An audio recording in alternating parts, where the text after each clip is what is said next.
Today we have all gathered here for worshipping your Guru. As you know that the principle of Guru resides in the void.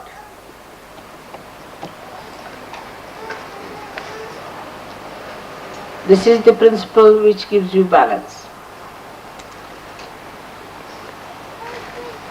which gives you a gravity. The gravity that we have in the Mother Earth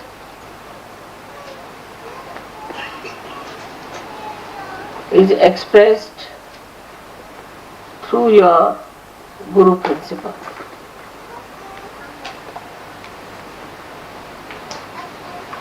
The first point of gravity is that you should have a personality, a character, and a temperament that people would see that you are a personality who doesn't get dissolved into worldly things. Is a personality which doesn't get ruined by the skirmishes of life. Is the personality of a Guru which sits down deep into his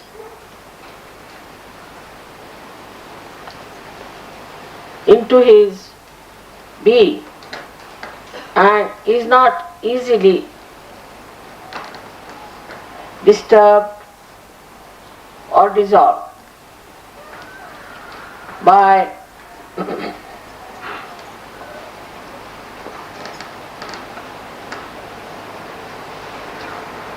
any solvent whatsoever. This is the first principle of the Guru, is the gravity. As I told you, it is something which cannot be dissolved into anything. It settles very deep down into your personality. So it doesn't float in the water. Now you see, in the countries which are developed very much, we think that we have a very great power of individual attainment. That individually we are absolutely free, we can do whatever we like. And that's why individual freedom becomes the goal of all democratic countries, neglecting the collective. Of course, individual is important and it has to become all right to nourish the collective.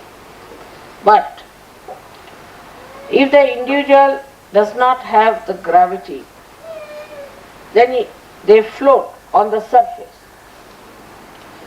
And anything can impress them. That's why we find today people get impressed by fashions. By fashions which by no logical reason are good for your health, for your wisdom. No fashion is good for your health, nor for your development as a personality. Sometimes you look so odd with it, so funny, so stupid.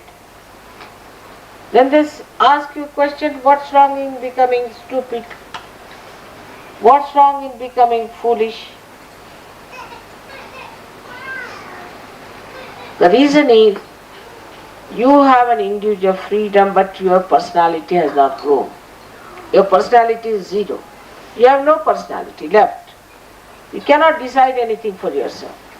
Whatever is the fashion, you just run after. Is the situation of the Western countries, but in the countries like India now, they are also in some sort of a craze, because they have to still pass through the so-called affluence that you have. So they'll take to the crazes, like supposing somebody sees a very beautiful carpet with someone, then all rush to buy the carpet. They'll do anything for getting things to themselves. So they turn towards materialism also in the same way as you people turn to fashions. The individuality is all right up to a point, but then it becomes a madness. Especially in the West, the personality is so low, is so missing, that any entrepreneur can develop any craze, any name, and everybody runs after that and is impressed. Like a stupid fellow can call himself by some name. Say he can call himself by some funny name. Now say poison, as he says. Now to everyone, to buy poison is a very great thing, because it is by some stupid man who has taken a name, and so everybody must buy that. It is nothing special about it. It is nothing special. It is nothing remarkable. It is nothing that will make you something great. But people will buy that particular make because it has a brand which everybody will accept. Oh, it's from that particular brand. And it's such a madness about it. Then comes to the anything from hairstyle up to your foot style, to your neck style, to your nail style, to your eyebrow style. I mean, anything, any stupid thing that you could do to your body is available, and people take to it because they have no gravity in them. The persons who have gravity do not take to such changes. First, logically, they try to know if this change is good or not. But only because it's a change, it's a craze, it's a fashion, they do not take it. This is one of the signs of gravity in a person, that he doesn't float on the ground like straws, but it stays like a beautiful pearl in the deep shores of understanding.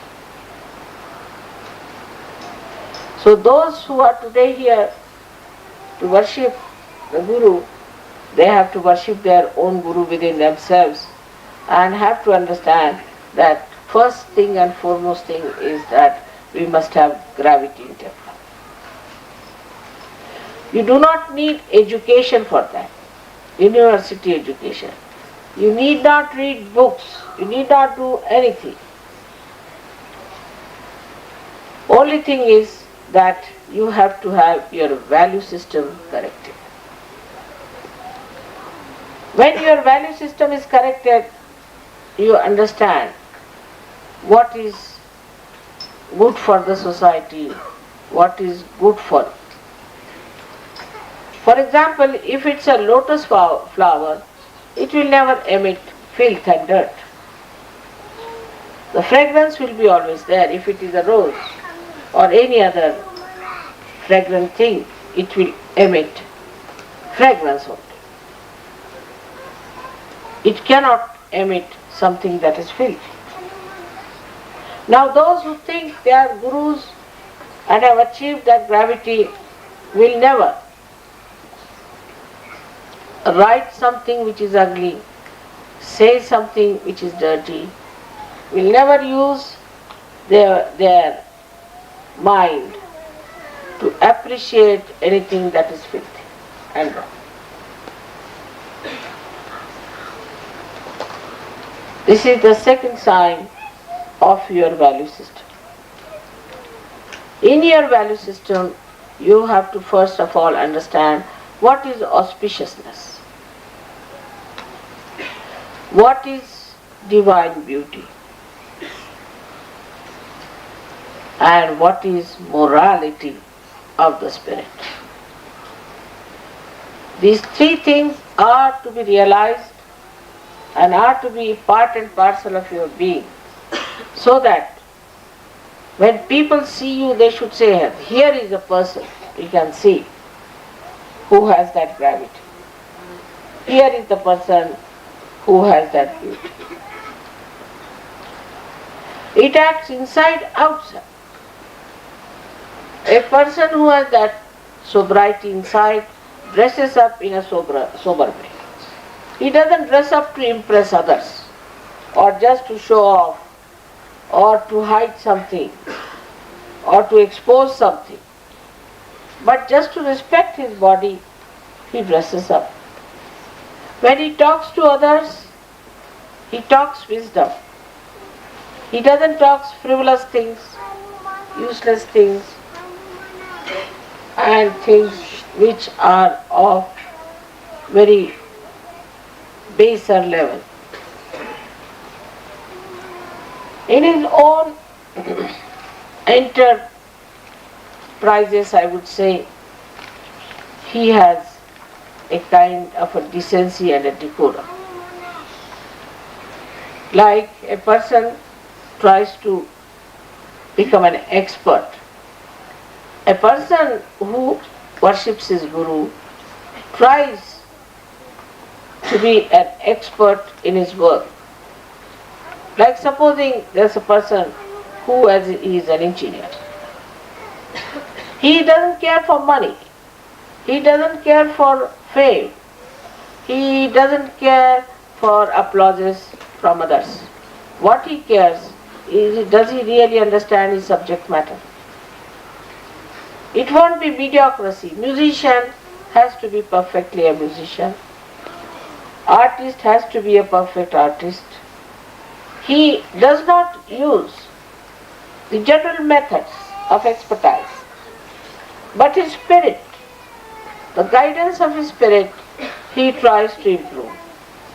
Like there's a poet, he tries to improve his poetry on the level of his spirit, but not on the level of money. Because normally people would write things just to please the majority of the people so they can sell their books, or something filthy, which is not benevolent to the society, not to the name of the writer. They don't mind. They become shameless about it. So, not that the Guru himself has the value system, but through his lifestyle, through his own preachings, through his own behavior, he radiates gravity to others. He radiates gravity to others. So it builds up our value system of a balance. But it does not mean that if somebody wants to become an expert on one subject, then he neglects the other side. It's in balance. It has to be in balance. A person, say for example, who is a musician and cannot understand a painting, he is not an artist. Supposing you are an artist and still you do not understand Sahaja Yoga, then you are not a yogi. So if you start from the central point of your spirit, you will be surprised that the knowledge that you receive or whatever you give is absolutely integrated and radiates from one point. So in every way you become an expert. In any subject you become an expert. Anybody asks you a question, you know everything.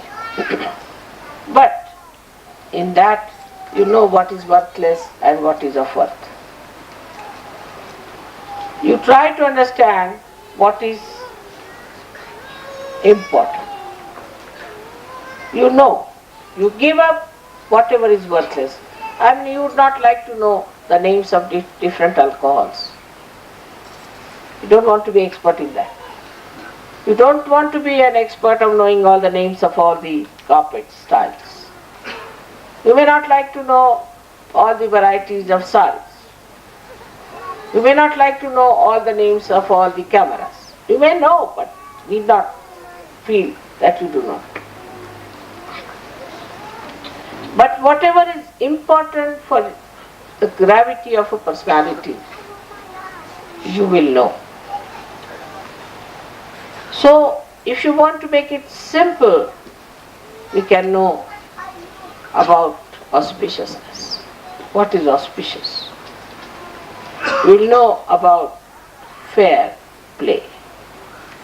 What is a fair play towards others?